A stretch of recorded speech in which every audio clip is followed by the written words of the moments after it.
Guys, here we go. Right, some giant Philly cheesesteak pies stuffed with beef, cheese. I mean, it's soft, it's chewy, and you're probably gonna take about an hour to make this, start to finish. Let's get to it.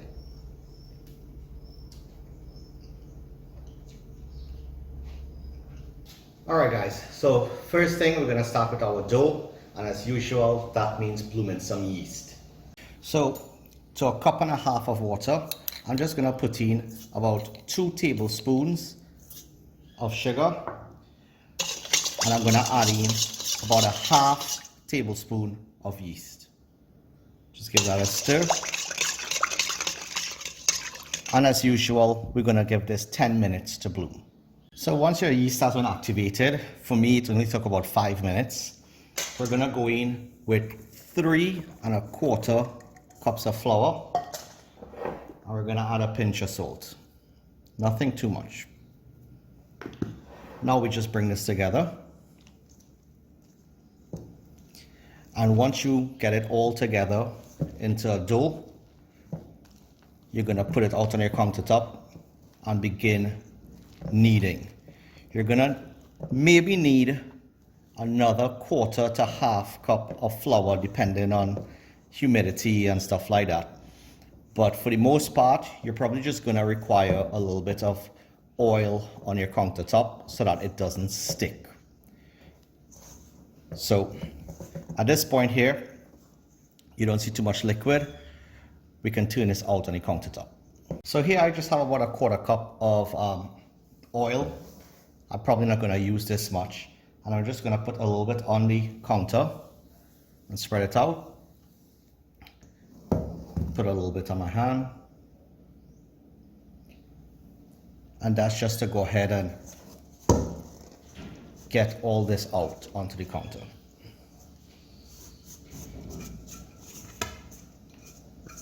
Okay, so now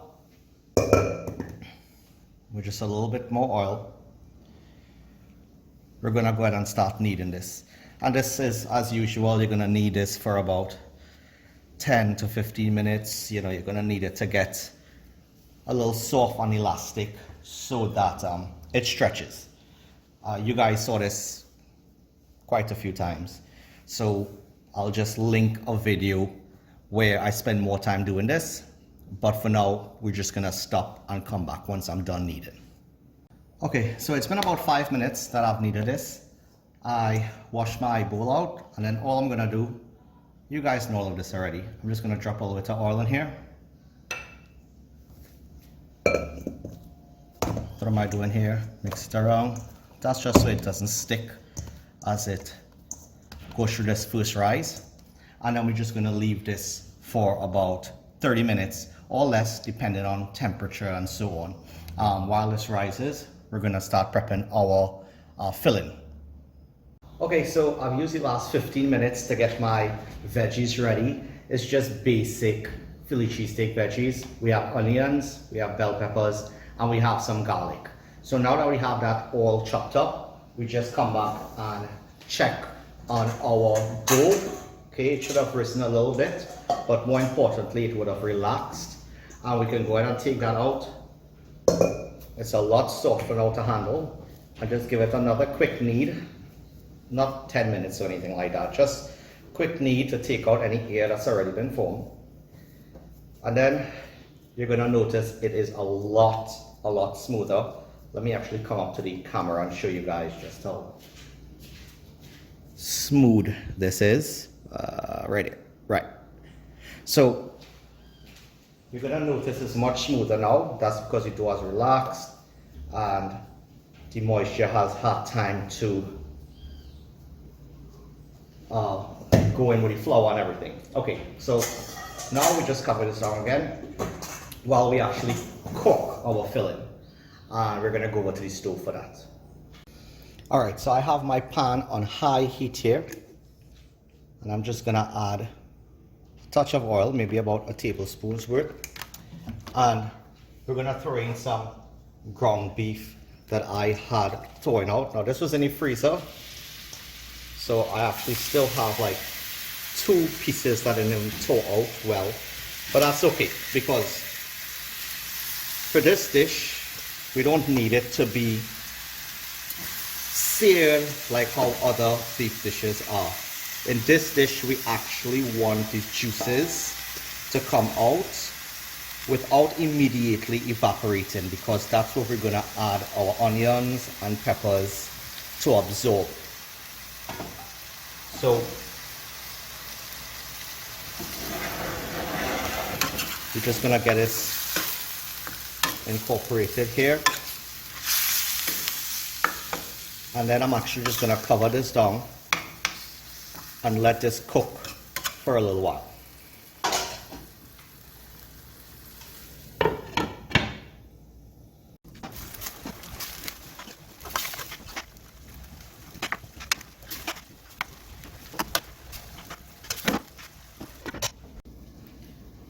Okay, so for me, this has been about 8 minutes on high heat.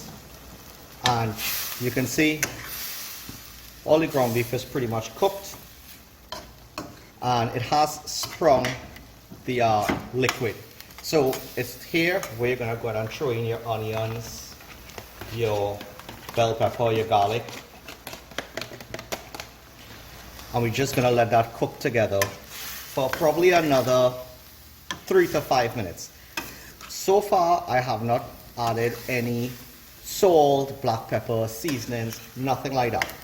I'm only going to add that almost to the end when all the liquid has been evaporated. So right now, we're just going to leave this uncovered and occasionally stir it for 3 to 5 minutes. And at that point is where we're going to go ahead and add seasonings. So you can see the ground beef is all cooked. We have the onions and the bell peppers in there. They're beginning to sweat a little bit. They've been in there so far probably about 1 minute. All right. So it's at this time you want to be thinking which seasonings we're going to add. You can go for any flavor profile you want, okay, but I'm going to keep it simple. So we're going to do almost like just the traditional Philly cheesesteak seasonings.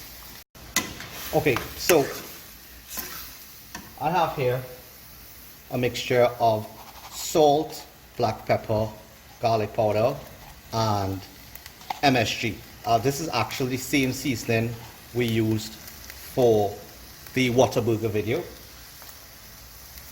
I'm going to add in some cayenne, and if anybody knows me, they know I like stuff spicy. I won't overdo it though. And I'm just going to add a touch of seasoning salt because we did add salt from that mixture. And now we're just going to mix this together and give this a second to cook.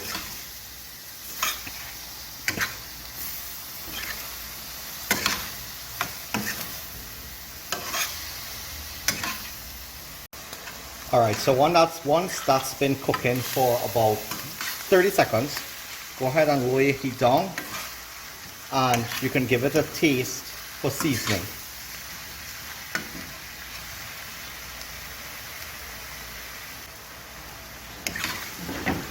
Mine can actually do with a little bit more salt, so I'm going to use seasoned salt. Just a little bit more. And at this point, you're going to actually add in about a half tablespoon of flour. Okay, and the reason for this is that any excess moisture that is released from this while it's inside the pie and frying is going to be absorbed. Okay, so this will help kind of dry out any excess liquid so you don't get some kind of soggy product, or it doesn't create steam and cause the entire thing to burst open.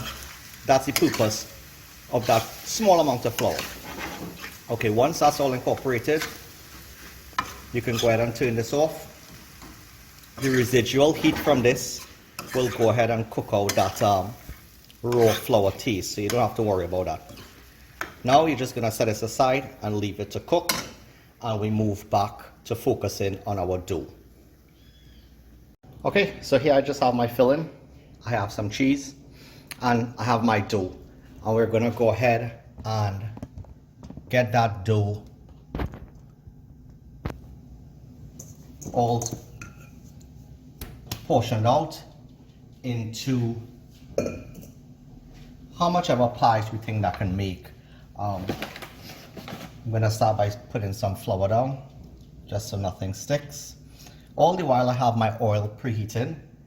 I have it on about medium for now. Okay, probably even medium low, just so we don't overheat it. And then we can go ahead and separate the dough. So I'm shooting for about 12 pies here. I have filling for much more than that, but we're gonna go with about 12. So go ahead and just do it by separating your dough into halves, and then halves from that, and halves from that. And whenever you get to a size you think you are satisfied with, you're good to go. So for example, me right now, I am at 2, 4, 6, 8, and I'm actually satisfied with this size here. Okay, so I actually only gonna get, I'll probably expand this out to about 10, but it's about this size you wanna get. Probably about the size of your palm. Okay, a little smaller, but this is okay. Let me go ahead and finish roll these out, and then I will show you how to fill them. Again, just for you guys to see the layout, you know, I have my rolling pin there, I have my ground beef, I have my cheese, I have the dough ready, I have some water set aside here, so that I can stick it when it's time to close it. I have my oil preheating, and I have my cooling rack here. So now let me just show you how to actually assemble one. So the first thing we're gonna do is just make sure we have some flour on our rolling pin so that it doesn't stick too much. And we add some flour to our surface here. Press this out. And then we just start rolling, okay? Just give myself a little more space. You're not gonna roll this out too thin. You want it to be probably about a little thicker than a taco, okay? So you're gonna roll it out fairly thin, but not so thin that when you fold it, it's gonna burst on you, okay? So you're just taking your time. Every 2 rolls or so, flip it over.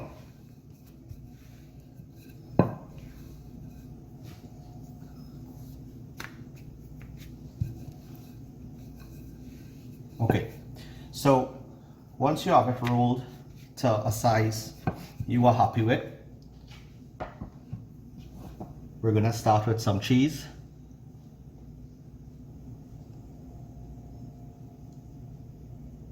And you want to stay just a little bit away from the edges because you still need to seal this, right?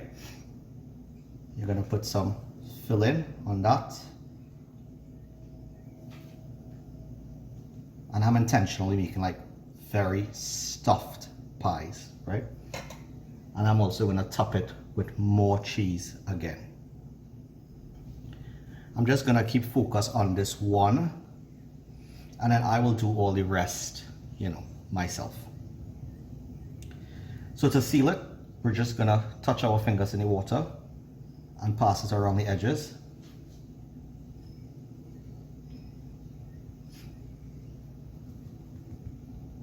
And then just fold it over. Make sure all the edges touch and push down. You know, if you want, you can use a fork for this. I don't see the need. Okay, go ahead and just push that down, and then I like to tap it back in a little bit. Once you're confident it's all sealed well, then we're just gonna go into the oil. Let me see if I could just move everything in real time here for you.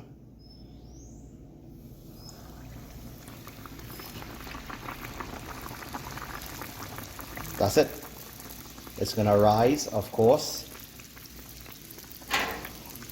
And then just use your tongs to flip it over.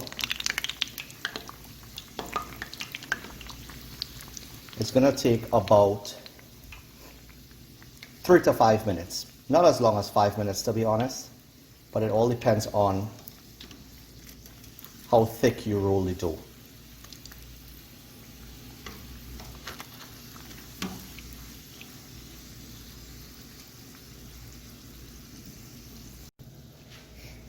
Okay, so I just set the camera down so that I can give it some time. So once it becomes golden brown like this, it's already cooked, okay? Because that was the reason of rolling it out thin, so that it won't take too long to cook. So this is actually already done. For me, it probably only took about a minute. And now I'm just gonna finish the rest, and I'll see you guys back.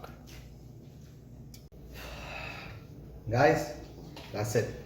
Here we go. Some giant Philly cheesesteak pies. Let me get you guys a closer look and tear one of these open, and we can see how they look. So, as you can tell, they're really soft, okay? And this was one of the first ones I fried, so I'm not sure if the cheese is still gonna be all melty. You're not gonna really see a cheese pull, but the cheese has all melted in there. You can see how soft it is. Everything is all cooked through nice. And at this point is just to add any hot sauce or anything you want and gobble this down. Well, you guys know the usual, okay? I appreciate you guys watching. Subscribe, share, and just hit me up. Let me know what to cook next time. Later.